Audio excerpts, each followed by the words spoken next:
You will learn something at least to the point, if you haven't have any knowledge or no knowledge of martial art training or self-defense, that I'm going to try to make it as simple as possible. I'm going to try to utilize certain techniques and moves that you can apply very easily. The system that I study formally is ninjutsu. Among other martial arts that I've studied, ninjutsu is my primary system. Ninjutsu is a form of art that really comprises all different types of martial art fighting, all different fighting systems. What we're going to do is we're going to deal with situations that we deal with every day.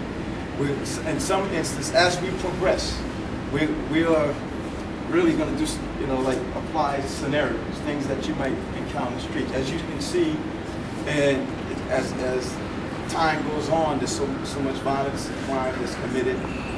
The latest one in here in Flatbush, in Brooklyn, unfortunately, a female got raped by an assailant, and they're pushing on. You know about the person that got pushed onto the trains and on the train tracks and so forth.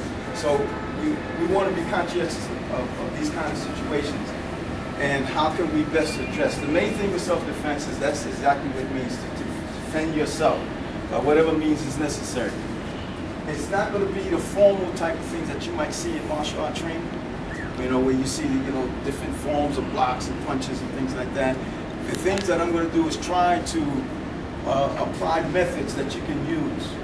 For a person that has no knowledge of martial art training, but just becoming more aware of sort of like being streetwise and knowing what to do, how to apply. Mostly, when you deal with situations like self-defense and street, when you deal with street situations, you deal with it on the basis on what is out there, what is the situations, what do you encounter in all these kind of situations, the setup. How do people approach you? How do people attack you? And so what you want to do is you want to apply yourself to be able to ward off or fend off any kind of attack. The main thing is to try to neutralize your opponent or the assailant. In some instance, when somebody tries to subdue you or entrap you, you want to at least break away so that maybe you can flee or what have you. And what we're going to do is, when you deal with situations like that, you involve in a setting like this, the overall consciousness that develops, it makes you aware of your surroundings. Now, the reason why I brought all these tools out, there's tools that we deal with. Natural ones, like you may carry a newspaper. These can become defensive weapons for you. Just a newspaper, just know how to handle it. Just know how to utilize it. Right? Now we understand defense against knives. We're going to deal with that. The knife is a very intimidating weapon. When somebody confronts you with it, it becomes a situation where it's deadly. So it's the psychological thing, the anxiety that comes over you when you're dealing with weapons like this. Simple things like a pen for your defense. And these are domestic tools that you carry every day. Right? Things like simple books. And this is what makes you aware. You become more conscientious now. You become more conscious of things that you have in your hand, how they can turn into defensive weapons that you normally wouldn't know if you didn't have this tools. Umbrellas. Right? Cane. What's the other cane? Different types of canes. If you happen to be walking with a cane. Or sometimes, what I tell my students also, you may not need the cane, but since the cane is a legal instrument, sometimes you may just want to walk with a cane. But that's for that reason. Batons. Right? These are legal weapons that you can walk around.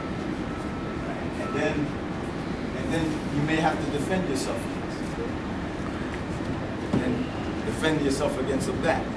People, you know, you ride in the car, you get in an argument with somebody, first thing you know, the guy pulls out a bat, you know.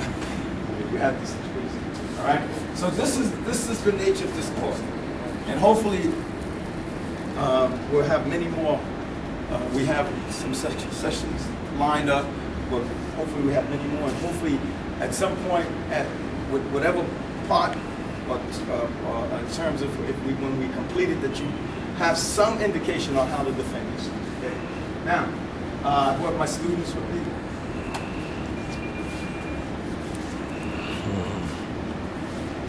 Right.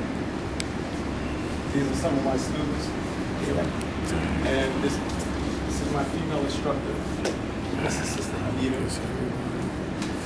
She'll be teaching the sisters. And what's going to happen is I'm going to address the whole group. I'm going to show the technique, and then she's going to take me to the side. And she'll apply whatever cases to you and monitor the techniques that you will apply. Right? Okay. All right. Now, what we need to do is, afterwards, you sort of like, you know, you loosen up, and what you do is take the sisters to the side, just some light loosen up, maybe 5 minutes, just loosen up, just thinking, you don't want to get your adrenaline flowing, you know, because when you do techniques, you're going to deal with your body and your joints and your ligaments, so you want to have that loosened in. Plus, you want to get your metabolism, you know, flowing, so that when you start doing these techniques, you won't feel tight and sore afterwards. So we're going to do just some light things, so you can take the system aside and do some light. So you brothers just line up. You're not going to do anything strenuous. There's some of you got